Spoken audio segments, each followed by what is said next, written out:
مینوال د ډیوه لیدونکي اورېدونکي په ټیویانو ګوري ویني په ریډیوګانو باندې اوري خو د ډېرو په ذهن کې به دا پوښتنه راځي چې غزل عنایت چېرته پیدا شوه څو وروڼه خویندې لري په غربي نړۍ کې که څه هم دغه ذاتي پوښتنې ګڼلې کېږي چېرته ژوند کوي د خپل ژوند په اړه ورته لږ ووایئ. ډېره مننه. څنګه چې تاسو پوهېږي زه افغان یم، د افغانستان نه یم او فرق نه کوي د کوم ځای، ځکه چې ټول افغانان یو دي، که تاجک دي، که پښتون دي، که هزاره دي یا ازبک دي یا نورې، ټول یو افغان نومېږي.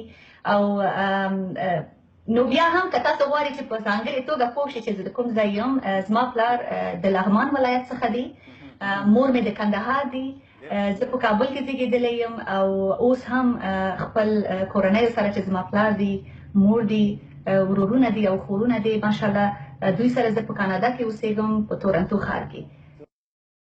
صحیح. د کله راهسې سندرې وایئ؟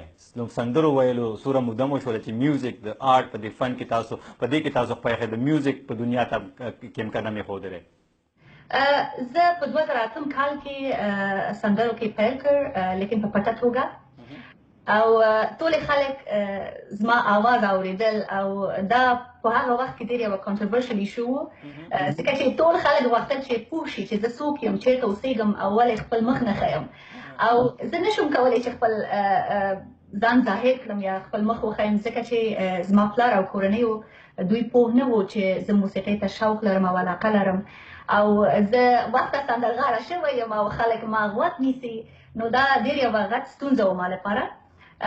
نو د دې مشکلات د حل لپاره زه خپل مور سره مې لومړی ځل خبرې وکړ او مور ته مې وویل چې زه موسیقۍ ته ډېر شوق لرم، علاقه لرم، او دغه سندرغاړی چې تاسو اوري او غزال نومېږي دغه بل څوک نه بلکې ستاسو خپل لور دی، یعنې زه یم.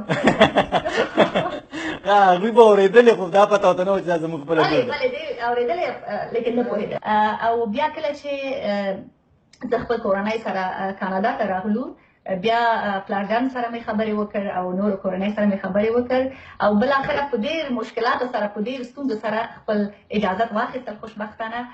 او په کال 2011 کې زما لومړی آفیشل ویډیو مارکیټ ته راغلل او ټول خلک پوه شو چې غزال څوک دي. نو اوس خوشبختانه زه د خپل کورنیو، خپل مینوالو او خپل هیوادوالو او خپل ملګرو سپورټ لرم او ډېر خوښ یم او هیله لرم چې همداسې ادامه